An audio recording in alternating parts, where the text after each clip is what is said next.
because you all do good things and you look good doing it. So let's get it going. Good morning, everyone. Good morning. I'm Councilmember Carlina Rivera. I represent the East Side, where I was born and raised. I love. Thank you. Okay, that's what's up. All right.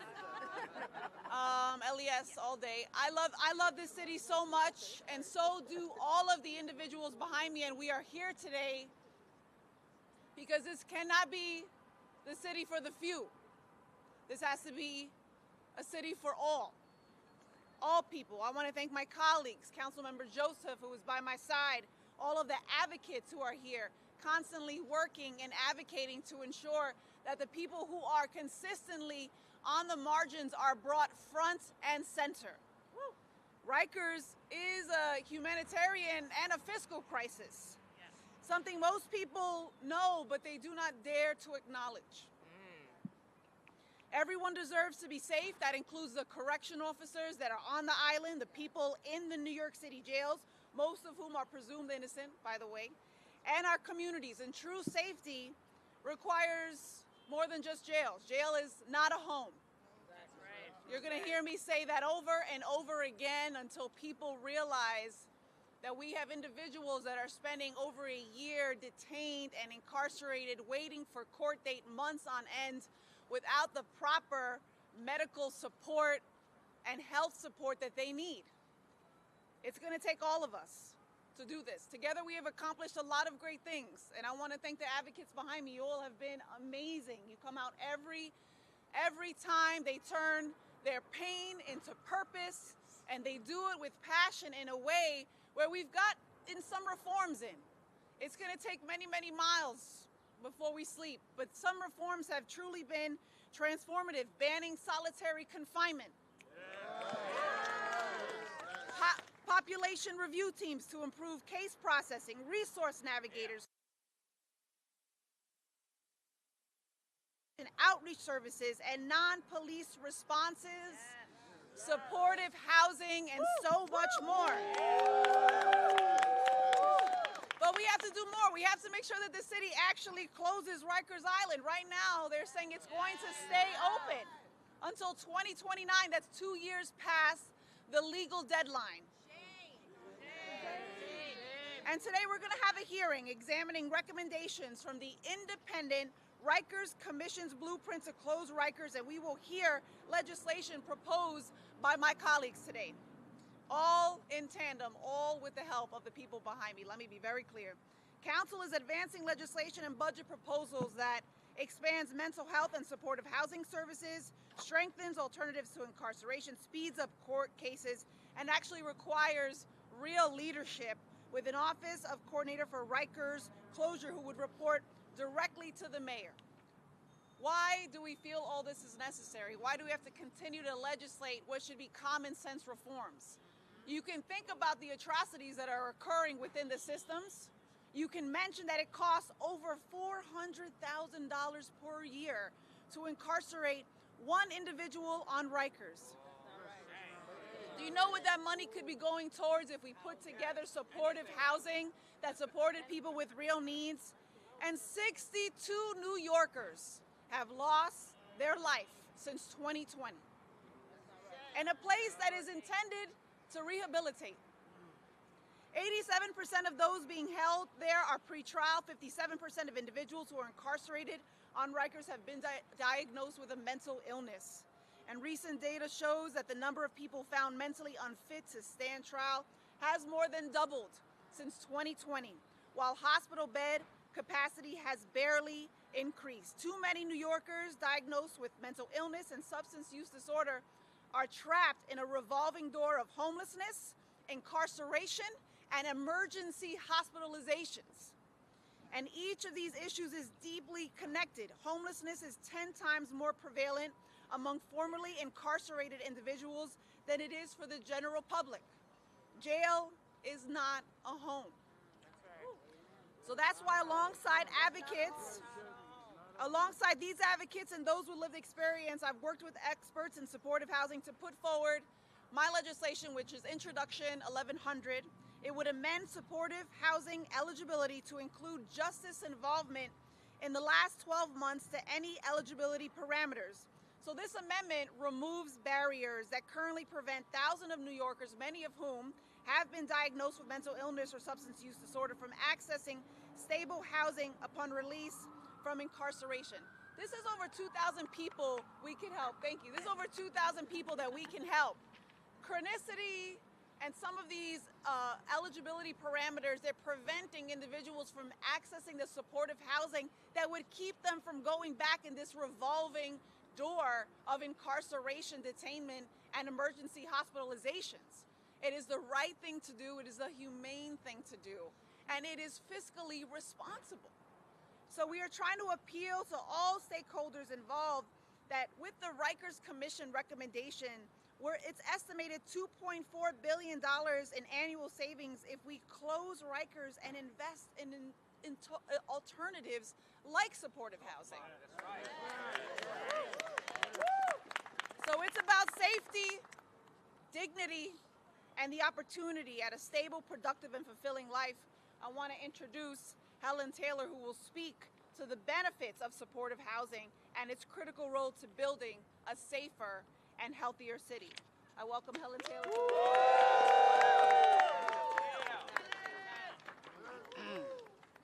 Good morning, everyone. Good morning. I'm so grateful to be here. I left my wonderful supporter housing apartment to be here with you this morning. Thank you. Thank you. And I want to share why this apartment is so very important to me. I want to share why other people who have been incarcerated, like myself, need to have access to supporter housing. Having my apartment, the very first apartment I ever had in my life, has made a difference in my life today, because it is a step closer to fulfilling my mission to a better life. It's not just a place to live. I have tremendous amount of support. Yeah. And as this, my humanity, is acknowledged, I am a part of a community. Unity. There are people that checks on me. My birthday are celebrated. When I had COVID, people went out and bought me groceries, plus so much more. Getting my apartment and working with such wonderful people at the Fortune Society allowed me to go from hanging out and sleeping in the park to performing in Shakespeare in the park. Yes. Yes, that's right. The Creative Art Department at the Fortune Society connected me with the wonderful people of public theater. And the next thing I know, I'm acting on stage. At the Delcourt Theater in Central Park with thousands of people watching me every night. Sun came out on that one. Yeah, you saw that, right? But not long before that, I had to sleep and seek refuge in a public park. My apartment allows me to only be in the park when I want to be to perform, to practice, and to sit on the bench and listen to the birds. I'm very grateful for this apartment. Amen. And the people at the Fortune Society. You really saved my life. I'm grateful that I'm able to reach out and give back to those who are in the situation that I was in by advocating for more. Take your time. You got this, my love. by advocating more to people to have access to supportive housing. I hope and pray City Council will pass Intro 1100 to make sure that this become a reality.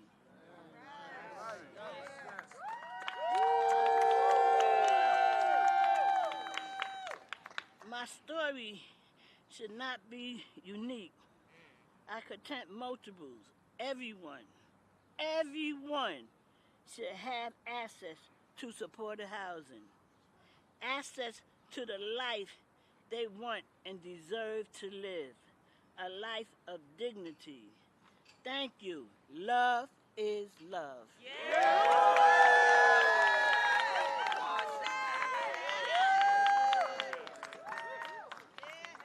Jail is not a home.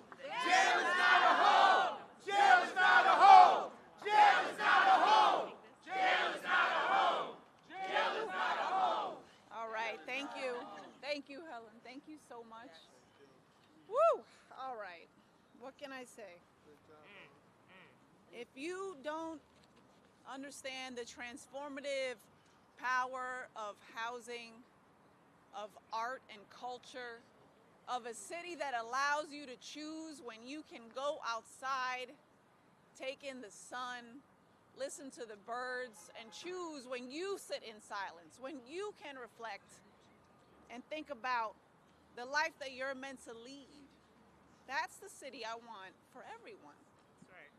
So I want to bring up someone who shares that passion, who understands the support that people need on a holistic level. And that's Councilmember Rita Joseph.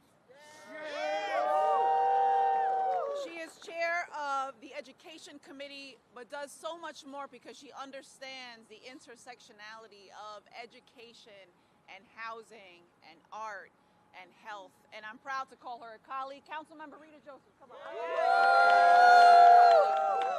Thank you, Councilmember. Thank you, Helen. Thank you for sharing your story today. Touched me to the core. Thank you. So good morning, everyone. I am Councilmember Rita Joseph, representing the 40th Council District in Brooklyn. All right, Flatbush. There you go. You know that. I'm proud to stand with my colleagues today as we call on this city to do more and to do better when it comes to people caught up in our criminal legal system. Let's be clear. Rikers Island is a stain on our city's conscience. For years, we've heard story after story about the inhumane conditions, the abuses, and death. And yet, too often, we fail to act with the urgency this crisis demands.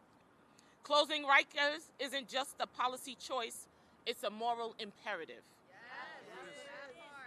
That part, sis. But closing Rikers also meaning building something better. And that's why I'm introducing Bill 1240. The bill requires the Mayor's Office of Criminal Justice to establish a holistic needs assessment program, because when someone is arrested, we need to do more than just process them through a system. We need to understand them. With consent, this program would evaluate people for mental health challenges, substance use disorders, intellectual disabilities, trauma, and other psychosocial factors that often go too ignored. That assessment shared that their defense attorney should shape their decisions about charging, bail, plea deals, potentially diverting people away from incarceration into treatment, care, and support. This is what justice looks like, a system that sees people as human beings, not just a case number. It's time we move beyond the model of punishment and toward a new model rooted in healing, dignity, and equity. If we are truly serious about closing Rikers, we have to equally serious about investing in alternatives that work. And as my colleagues mentioned before, jail is not a home. Jail is not a home. Jail Jail is not a home. Jail is not a home. Jail is not a home. Jail is not a home.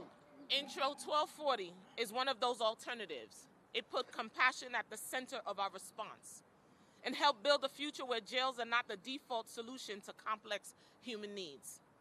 So I call and urge this administration, Let's work together under the leadership of Speaker Adams to close Rikers and build a system that uplifts and protects all New Yorkers. And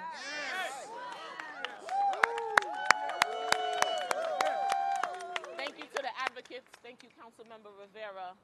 And I'm here as a friend, ally, and a champion.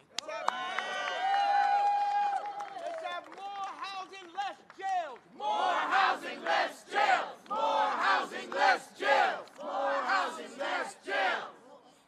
All right. Thank you, council member.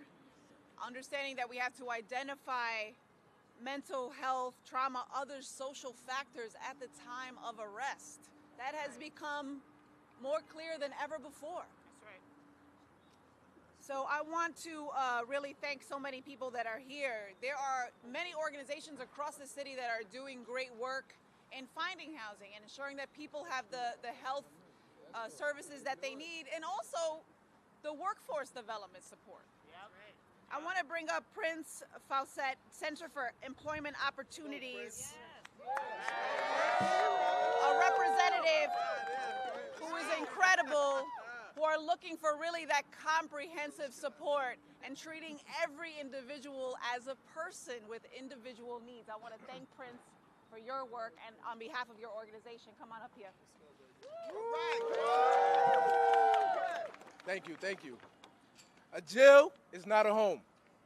My name is Prince Fawcett. I'm from the Bronx, and I was a product of my environment. I stand before you now as a business account manager for CEO, Center for Employment Opportunities. And I stand behind Resolution 371. Why is what we're doing here so important? I'm gonna tell you. As a justice-impacted individual with lived experience, I can tell you the difficulties surviving outside of prison is not a walk in the park. Being released with $40 to my name not only induced a recidivist thought, but made me wonder, how am I supposed to contribute to society if society is making it harder to belong?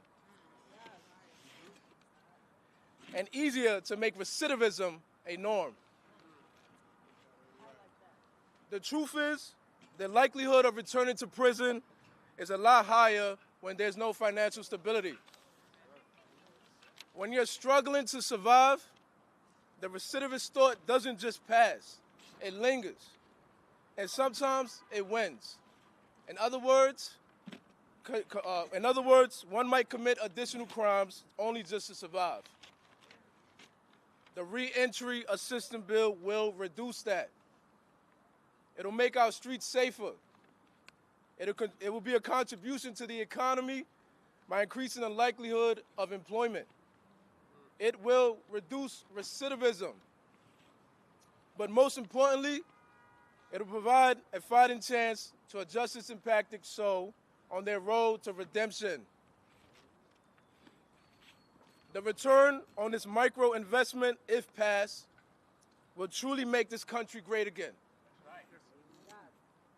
By not giving up on our own. We are children of the land, and the land must not turn their back on us.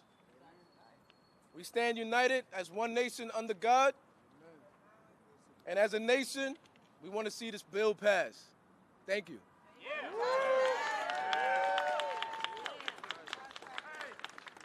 Thank you, Prince. Thank you for sharing your story. We're grateful to you and your work.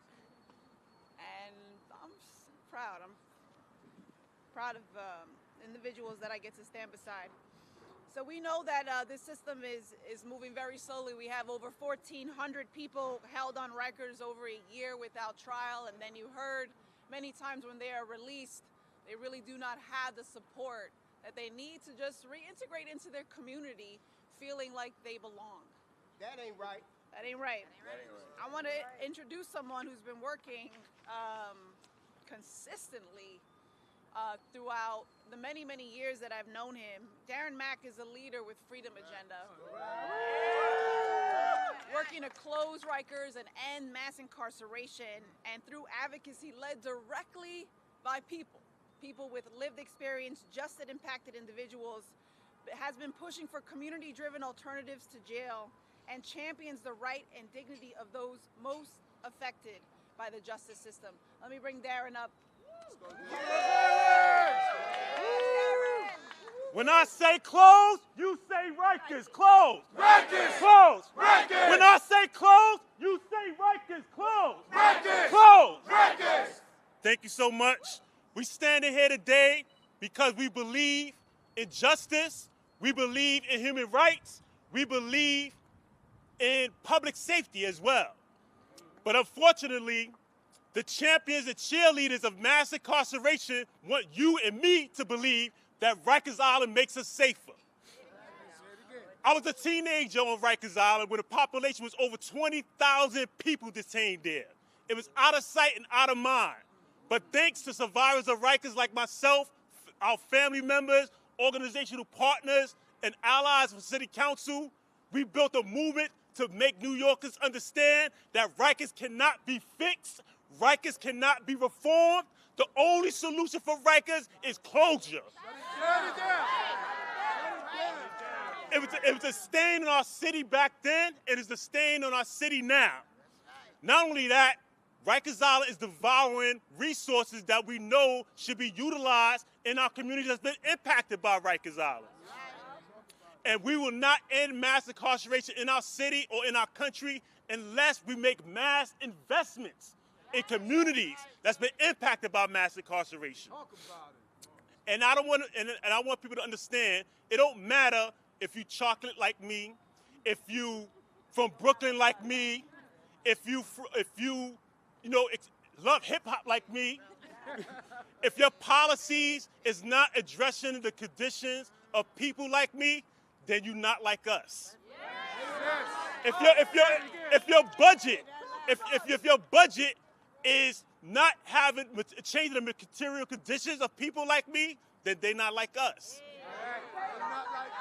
So basically, when you hear the mayor say that he wants to invest in upstream to close the pipelines that feed in incarceration, just paying lip service to that, understand that he hasn't done a thing to actually make that into a realization. So I want to thank City Council for your commitment to closing Rikers Island, for introducing a budget that's going to go upstream and invest in the communities so we can close the pipelines that feed in Rikers Island.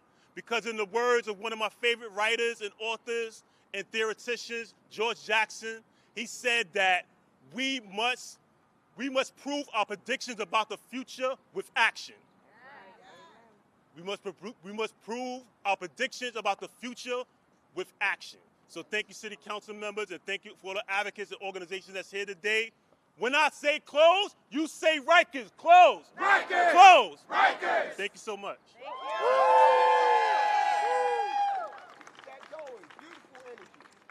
Whew.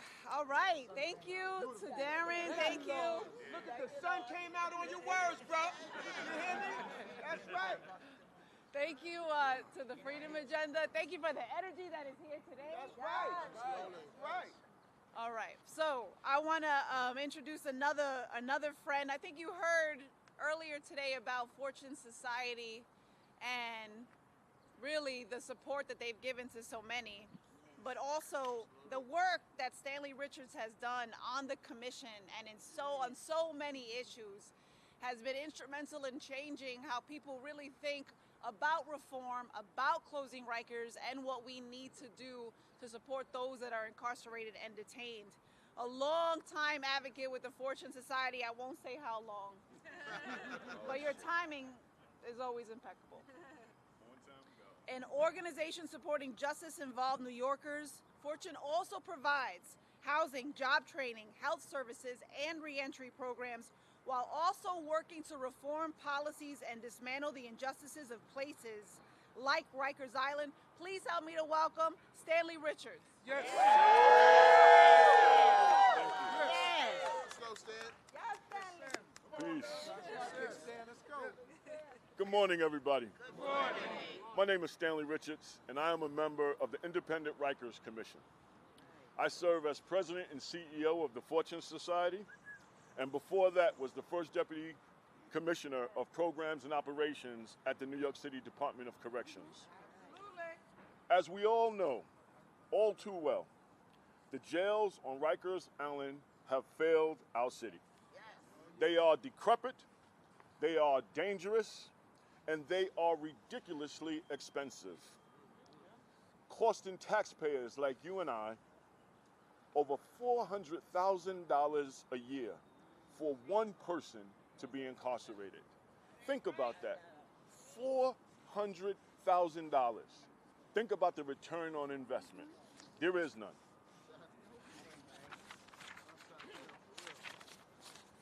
Rikers houses so many people with mental illness that it is the second largest psychiatric facility in the United States.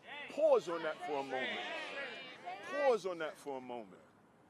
57% of the people on Rikers right now have a mental illness, of which 21% have a serious mental illness. Talk about a recipe for disaster. Talk about a diminutive return on investment when they talk about public safety. There is no public safety. Rikers failures hit disproportionately black and brown people. 85% of the staff are black and brown. 88% of the incarcerated people are black or Latino. People leave Rikers destabilized, traumatized, and with very little support. And the time now is to change it. We can change it. We all lose every day that Rikers is open. Closing those jails could not be more urgent at this moment in time in our country. Speaker Adams reappointed the Independent Rikers Commission to develop an updated plan to make sure that Rikers close as soon as possible. Our commission is big. It's a big, wide tent. 40 of our members are civic leaders from corrections, law enforcement, the business community, judges, prosecutors, defenders, service providers, medical professionals, and people who are formerly incarcerated like me. We certainly do not agree on everything, but our commission is unanimous on one thing. Rikers must close. Yes. Shut it down. Shut it down. When I say Rikers Island, you say shut it down. Rikers Island. Shut it down. Rikers Island. Shut it down. Rikers Island. Shut it down. Rikers Island. Shut it down. Right now. For the sake of public safety, that's right. For the sake of public safety, for the sake of justice and morality, for the sake of fiscal sanity, Rikers must close. And together, as one voice, our commission has laid out the common sense, proven path to get it done, a blueprint to close Rikers Island. I am thrilled to stand here with you all today and grateful for the leadership of Speaker Adams, Councilmember Rivera, Chair Nurse, and other city council members who understand that our North Star has to be centered on the humanity of everybody in this city. Absolutely. Not just a few, not just those who we think deserve it. It must be centered on everyone. The legislation being advanced today, the budget response from the City Council, that's the leadership we need to move closer to ending Rikers' stain on this city. Together, we stand in solidarity. Together, we lift up those who for far too long have been forgotten, those who are detained on Rikers, their family members, the communities that they come from, the officers and non-officers who work on Rikers. Today, we elevate them and lift them up and say Rikers must close. Thank you. All right, sorry about that. Thank you so much. So you heard there are many of my colleagues who are not here today, but who have been really amazing in the work that they have done in the past few years. I want to mention Councilmember Nurse, who is an incredible chair of the Criminal Justice Committee. I want to mention Councilmember Keith Powers, a former chair of the committee.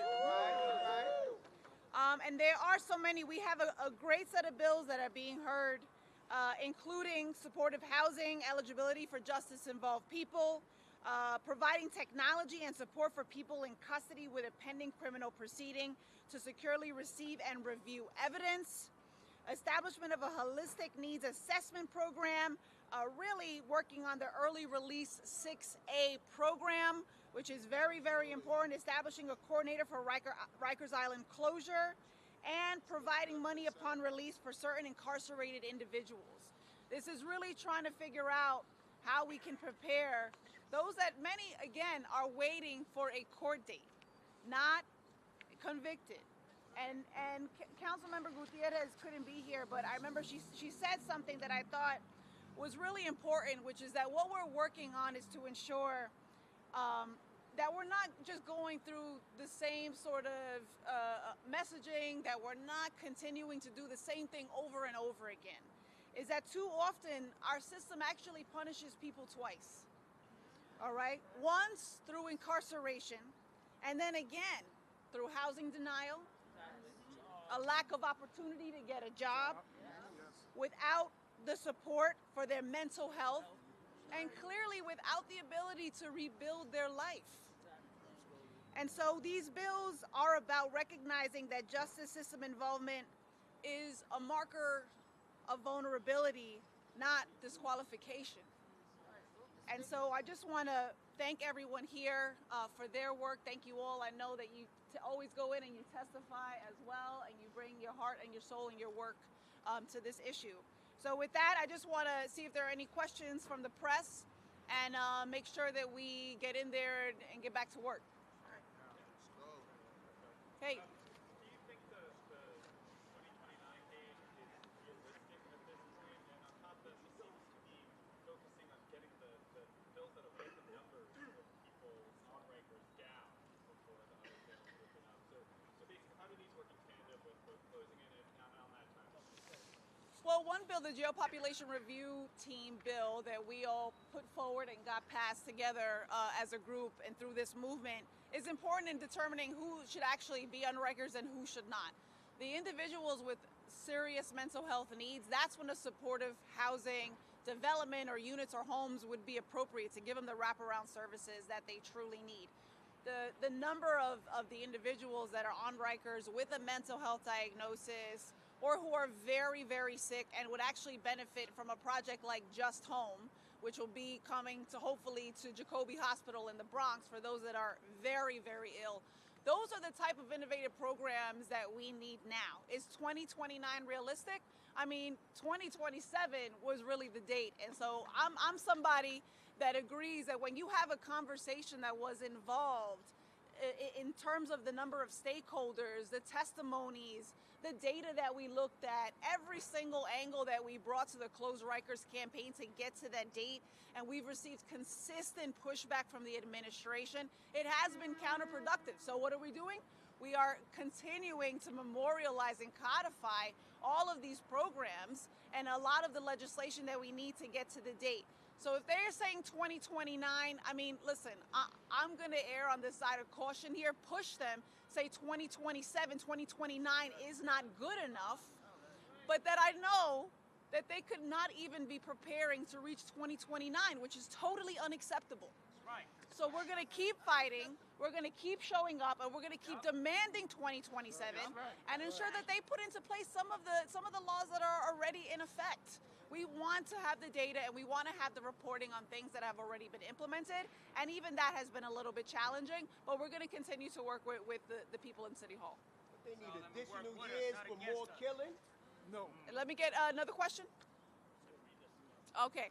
This project is coming in way over its original budget, but does not have the current capacity to keep up with the amount of people in jail.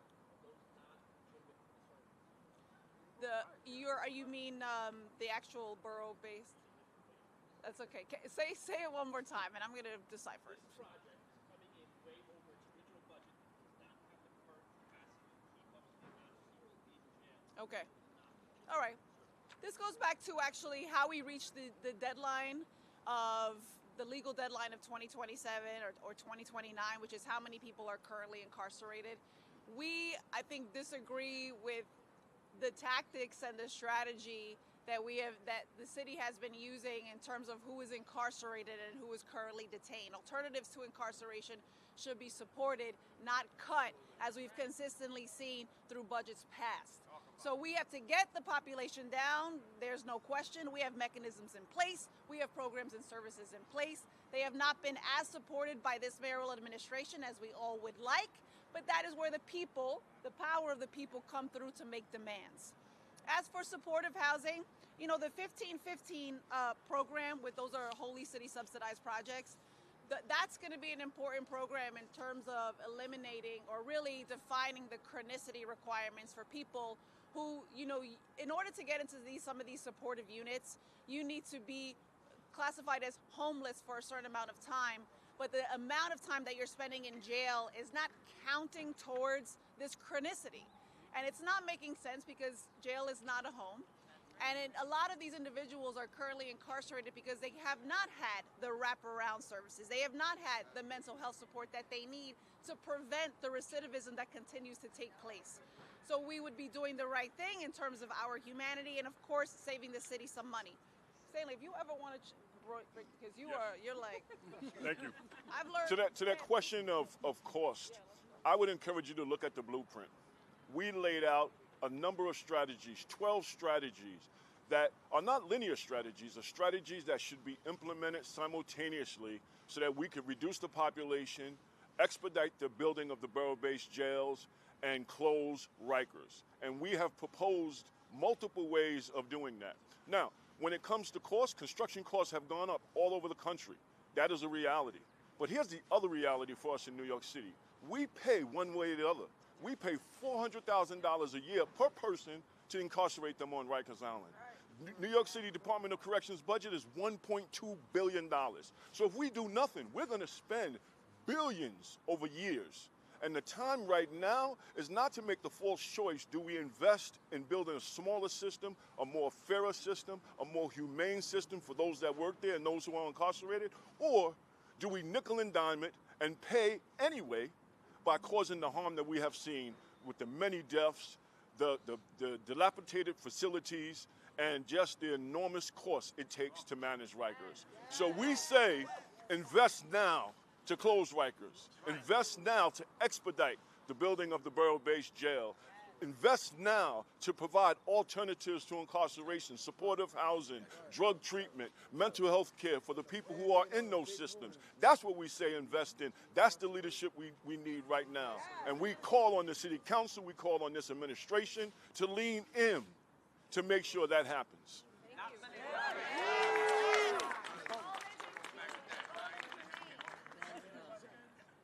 Oh, it's all right. Any more questions? I just want to add, listen, there are a lot of people here who are very smart, who have lived experiences. I encourage members of the press to talk to them. A lot of them have become advocates. I think also just the processing these individuals that are on the island, it is taken such a long amount of time. That's why we put the jail population review teams. That's why we put a court production officer, a coordinator in place to help people just to get to court. I mean, there are so many things going on at the same time that these compounding influences and factors that have led to this population going up. We will not go back to the time of 20,000 people on the island. That's a non-starter. It's a non-negotiable. It's not happening. That's right. And it doesn't really make any sense. So I just wanted, with that, any more questions? Okay. Again, I encourage you to talk to individuals that are here, advocates, people with lived experiences, and I want to thank you all for coming out. Thank you.